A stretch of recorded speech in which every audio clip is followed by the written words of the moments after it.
मनोजवं मारुततुल्यवेगम् जितेन्द्रियं बुद्धिमतां वरिष्ठम् वातात्मजं वानरयूथ। जय श्री राम। मैं जितेंद्र कछावा आज आपको छठे घर के बारे में जानकारी देता हूँ। ये छठा घर इसलिए है 1 2 3 4 5 6 छठा घर कर्जे का है, शत्रु का है, रोग का है। यहाँ अगर ये छठे घर का मालिक जैसे यहाँ देखें 1 2 3 4 5 6 होने से यहाँ मालिक हुआ बुध। अब यहाँ अगर 2 नंबर है तो 2 3 4 5 6 7 होने से यहाँ मालिक हो जाएगा शुक्र। इस प्रकार क्रम वाइज देखना से मालूम पड़ जाएगा यहाँ का मालिक कौन है। अब चूंकि यहाँ का बुध मालिक अगर अपन इसको मेष राशि ही मानते हैं तो बुध हुआ, तो बुध होने से बुध अगर यहाँ बैठ जाता है तो ये बच्चे के रोग का मालिक बच्चे के लगन में जाके चिपक गया है। तो इसको बच्चे को साधारणतः रोग होते ही रहेंगे, छोटे मोटे रोग हमेशा सताते रहेंगे। इसलिए इस बच्चे को गणेश आराधना करनी चाहिए अपने स्वास्थ्य संबंधी उपाय के लिए। अब यहाँ का मालिक अगर यहाँ आगे बैठ जाता है, बच्चा के रोग स्थान का मालिक अगर धन स्थान में बैठता है तो बच्चा पैदा होते ही माता पिता को धन प्राप्ति में कष्ट प्राप्ति शुरू हो जाती है। रोग तो जो माता पिता का धन है वो मुश्किल से आता है, जो भी धन आता है उसके बच्चे के भाग्य से रोग में चला जाता है, कष्ट में चला जाता है। बच्चे के भाग्य में हिस्से में कम आता है पैसा और वो वहाँ चला जाता है। अब यहाँ का मालिक अगर मान लो बुध यहाँ अगर छोटे भाई बहनों के स्थान पर बैठता है, छोटे भाई बहनों के स्थान पर बैठने से 99% तो छोटे भाई होंगे ही नहीं। अगर होंगे भी तो इस बच्चे की उस छोटे भाई बहनों से नहीं बनेगी, क्योंकि छठे भाव रोग का भाव कर्ज का स्वामी तीसरे भाव में आके बैठ गया है।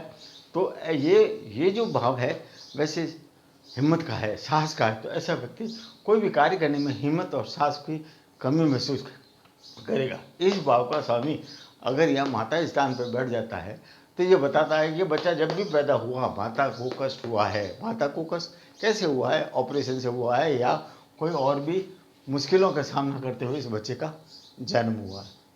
अब यहाँ का मालिक बुध है और यह जाके बैठ गया जनता के धन में, तो जो भी इसके पिता वगैरह जो भी व्यापार करते हैं उसमें जनता से धन प्राप्त हो रहा था, उसके अंदर रुकावटें पैदा हो जाती है। इस बच्चे के बड़ा होने के बाद इसकी बुद्धि में भी रुकावट आएगी। ये बुद्धि से थोड़ा डिसीजन लेने में कमज़ोर रहेगा और तुरंत डिसीजन जो लेगा वो गलत लेगा। इस प्रकार इस घर का मालिक यहीं आके बैठ जाए तो यह एक थोड़ा पावरफुल योग हो जाता है। इस रोग में कर्जा वगैरह जो भी है आपका बुरे घर का मालिक बुरे घर में आके बैठने से पावरफुल हो जाता है और वो उन रोगों को उन चीज़ों को कम करता है। कर्जे को कम करेगा, शत्रुता को कम करेगा, रोग को कम करेगा। अब यहाँ का मालिक अगर यहाँ आके बैठ जाता है तो ये जो घर है ये क्या का है? विवाह का, साझेदारी का। तो विवाह होने में देरी हो जाएगी, साझेदारी में देरी होगी और हो सकता है साझेदारी और विवाह होने के बाद भी उसको संतुष्टि प्राप्त नहीं हो। क्योंकि छठे घर का मालिक यहाँ जाके बैठता है वहाँ नुकसान जरूर करता है।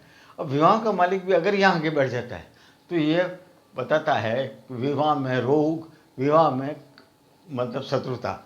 अगर ऐसे कुंडली होती है तो कई दफ़े पति पत्नी में आपस में एक दूसरे की शत्रुता रहती है या अपने आपस में एक दूसरे का स्वास्थ्य खराब रहता है या रोग चलते रहते हैं। यहाँ का मालिक यहाँ आके बैठ जाए, ये बुध है जो अगर यहाँ आके बैठता है ये एक विपरीत राजयोग बनाता है। विपरीत राजयोग होने में कई दफ़े फायदा भी मिलता है, लेकिन कर्जे का मालिक मृत्यु स्थान में आया, ये इस प्रकार ये एक घर का बुरे घर का समय बुरे घर में चला गया, इसलिए इसका विपरीत राजयोग बनता है।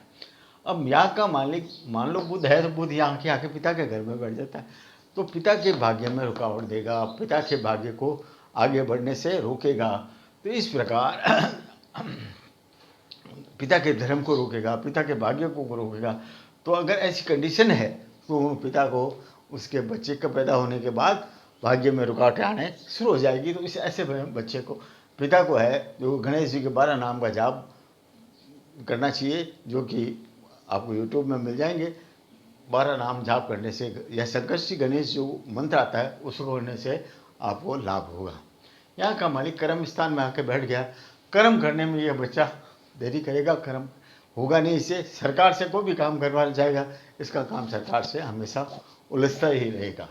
इस प्रकार यहाँ का मालिक बुध अगर लाभ स्थान में आता है तो लाभ प्राप्ति में इसको रुकावट आएगी, लाभ प्राप्ति देरी से होगी, लाभ प्राप्ति आसानी से इसको होगी नहीं। तो वही बात इसमें गणेश उपासना इसको करनी चाहिए। अब यहाँ का मालिक अगर खर्च करवाता है, ये भी एक दूसरा विपरीत राजयोग बनता है, लेकिन इस विपरीत राजयोग में व्यर्थ खर्चे और भ्रमण करवाता है। इस प्रकार मैंने आपको ये बारे में कुंडली के बारे में जानकारी दी। अब एक नई जानकारी और देता हूँ कि मान लो उस पिता का, जिसका ये पुत्र है, उसका उत्तराषाढ़ा नक्षत्र में मकर राशि में उसके पिता है, और इस बच्चे का जो हस्त नक्षत्र कन्या राशि है, तो अब यहाँ चंद्रमा भी ये हस्त नक्षत्र है, तो अपने कन्या राशि होने से अब इसको गिनेंगे, बच्चे को गिनेंगे, तो पिता के लिए ये कैसा होगा, तो पिता से ये जन्म और संपद हुआ, क्योंकि पिता का नक्षत्र सूर्य का नक्षत्र उत्तराषाढ़ा है, तो ये जन्म और संपद हुआ। संपद होने से पिता के लिए बच्चा पैदा होते ही धन संपदा प्राप्त होने के योग्य बनाता है, और बच्चे के इसके संबंध अच्छे रहेंगे। लेकिन अगर चंद्रमा से गिनेंगे, क्योंकि बच्चे का जो है हस्त नक्षत्र कन्या राशि है, तो यहाँ से गिनेंगे तो 1 2 3 4 5 6 7 8 और 9, ये पिता भी इसके लिए मित्रवत रहेंगे, बहुत ही अच्छे इसके लिए सहयोगी रहेंगे। इस प्रकार अगर यही बच्चे का जन्म अगर मंगल के नक्षत्र में है, तो यहाँ से गिनेंगे 1 2 और 3, ये विपद तारा हो जाएगा। अगर ये बच्चे का नक्षत्र मंगल के इसके कन्या राशि में चित्रा नक्षत्र में है, तो ये बच्चा अपने छोटे नक्षत्र से कितना फर्क पड़ जाता है आप ये देख सकते हैं। जय श्री राम।